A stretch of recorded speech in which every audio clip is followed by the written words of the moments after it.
Hey basketball guys, we have news. Let's go to more Los Angeles Lakers news, but first don't forget to subscribe to the channel and leave your like. The Lakers lost to the Warriors and will have to beat the Pelicans in today's game to continue fighting for third place in the Western Conference. The Lakers were planning to trade forward Rui Hachimura, due to his many injuries and poor performance.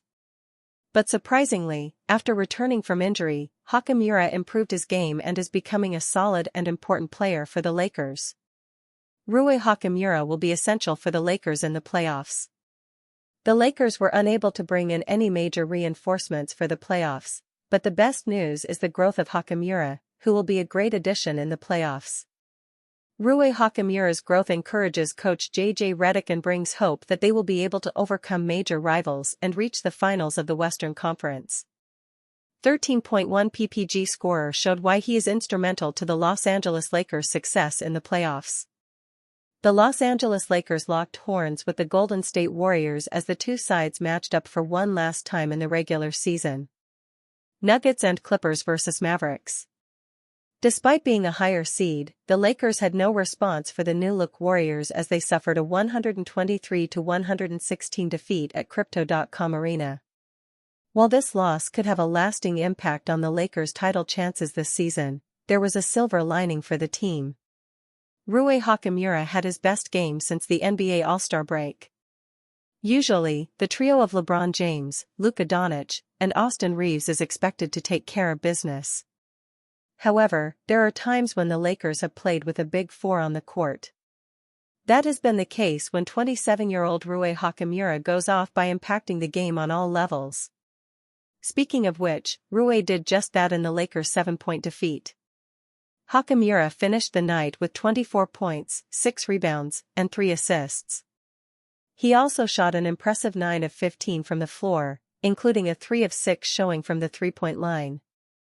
It was arguably Rui's best game post the NBA All-Star break. But more importantly, it showed that Hachimura has a special place in head coach JJ Redick's system. Considering Luka Doncic had an off night against the Dubs, Hachimura stepped up to fill his void and became the third option behind the duo of James and Reeves. Come playoff time, Coach Redick will need more of the same from Rui if the Lakers want to have a realistic shot at winning it all this season.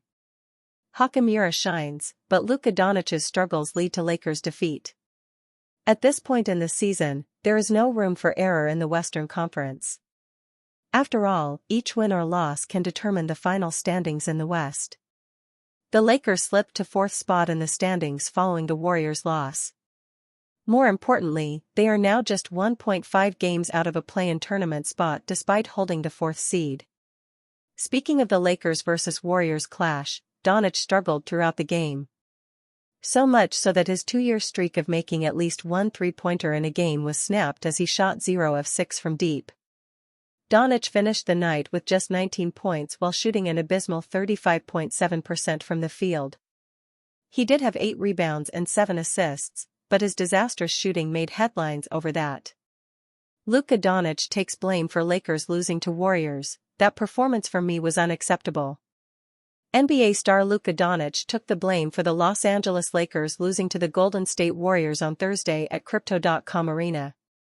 Doncic shot 6 of 17 from the field and 0 of 6 from beyond the arc in 38 minutes. He was also hunted on defense by the Warriors. That performance from me was unacceptable, Doncic said. When I play like that, that makes it harder for the team to win, so just got to figure that out. The Warriors beat the Lakers by a final score of 123-116. It obviously felt like a playoff game, Doncic said. Obviously, the Warriors, since they acquired Jimmy Butler, they've been playing unbelievably. So it was kind of playoff game and now we see what kind of team they are. Maybe we can meet them, maybe not, in the playoffs. So, we just need to be more ready. Doncic has appeared in 23 games with the Lakers. He's averaging 26.8 points, 8.4 rebounds, and 7.9 assists with Los Angeles while shooting 41.2% overall, 35.1% from 3 and 79.9% from the foul line.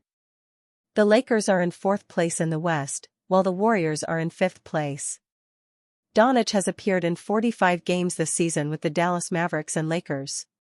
He's averaging 27.5 points, 8.4 rebounds, and 7.8 assists.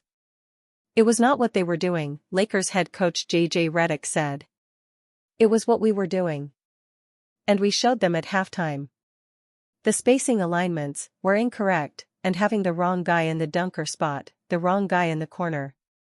The Lakers host the lowly New Orleans Pelicans on Friday on the second night of a back-to-back before they go on the road to play a 2-game set against the Oklahoma City Thunder, who have the best record in the NBA. Doncic faces the Mavericks in Dallas next Wednesday. It will be fascinating to see how he plays versus his former team. Former NBA guard sounds off on Luka Doncic, names him a liability. Los Angeles Lakers fans were probably expecting something different ahead of Thursday night's matchup with the Golden State Warriors. Lakers fans had every reason to be excited. First, any matchup where LeBron James and Stephen Curry battle proves to be electric. Second, the teams hadn't played one another since making trades at the deadline. These two teams probably benefited the most of any team that made moves at the trade deadline. So this was the Lakers' first time seeing what the Warriors looked like since the acquisition of Jimmy Butler, while the Warriors got to see Luka Doncic in a purple and gold uniform for the first time. Former NBA guard sounds off on Luka. Admittedly, much of the attention was on Doncic to put on a show. That's far from what happened, however. Doncic did have an impact as both a rebounder, finishing with 8, and as a passer, finishing with 7 assists. But his shooting performance left much to be desired.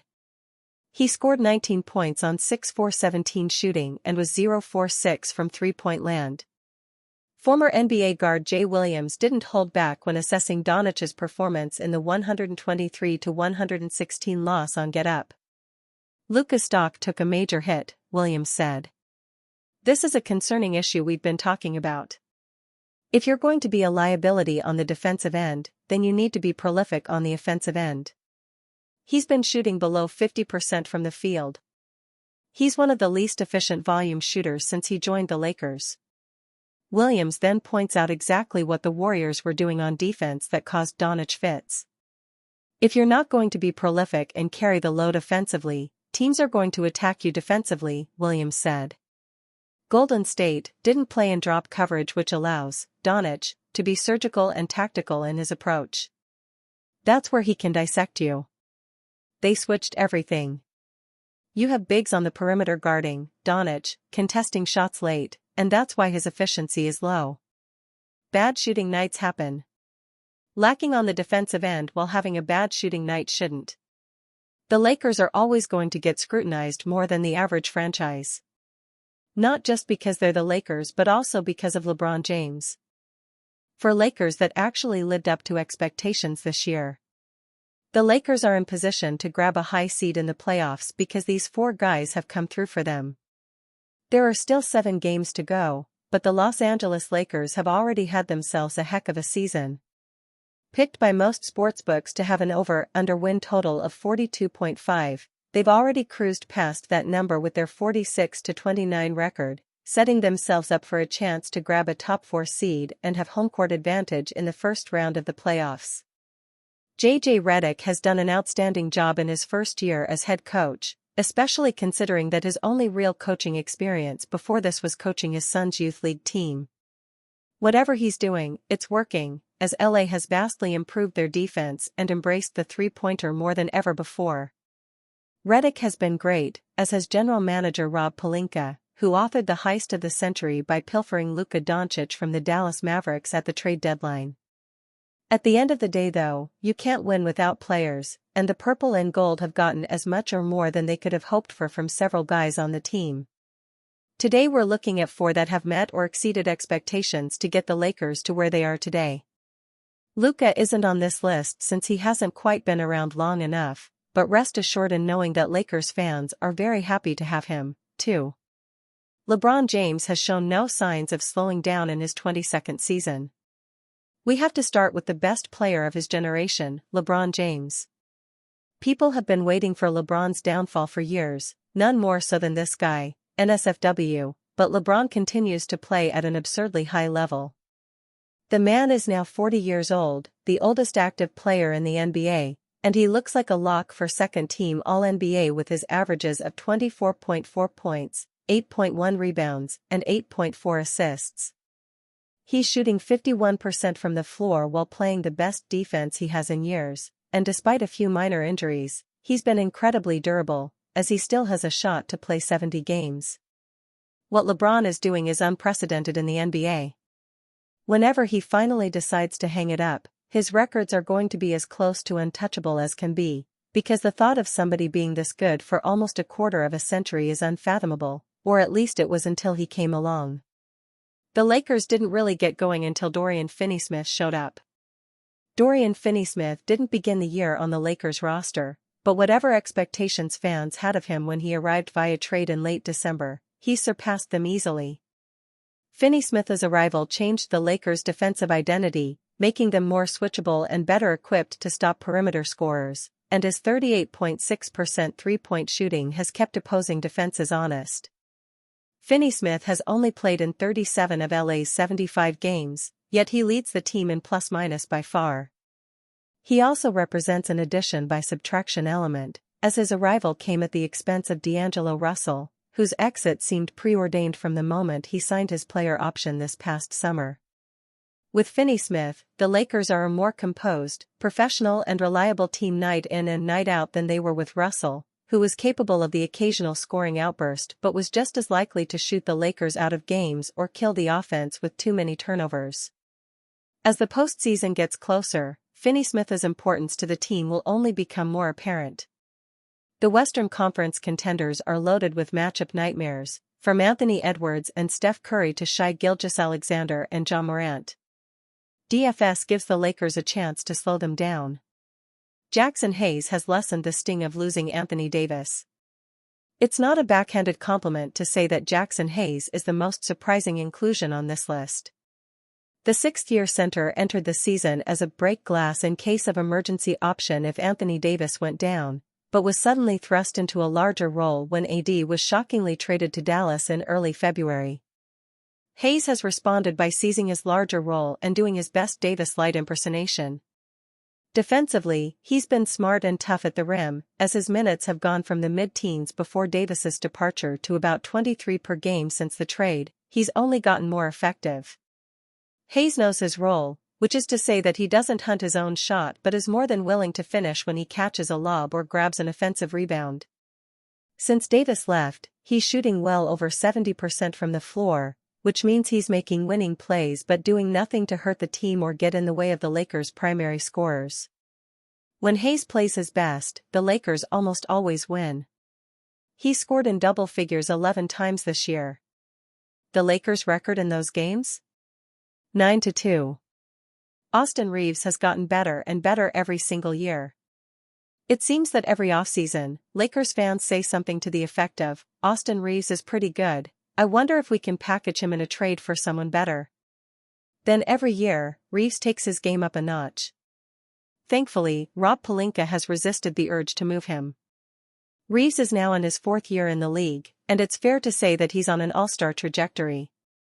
His scoring average is up to 19.9 per game, he's 22nd in the league with 5.9 assists per game, and when the Lakers have needed him to step up in the absence of LeBron, AD, or Luka, he's responded by putting the team on his back. Reaves was money in Saturday's big win over the Grizzlies, scoring 31 on only 16 shots. When the rest of the Lakers' starting lineup was all out against the Nuggets 3 weeks ago, he almost single-handedly led them to victory anyway with a 37/13/8 line. The 45 he scored against the Pacers in February is tied with Luka for the most scored by a Laker this season. ESPN's Kendrick Perkins tweeted out a few days ago that LeBron and Luka are the Lakers' best players, but Reaves is their most important player. It's a bit hyperbolic, but we get his point.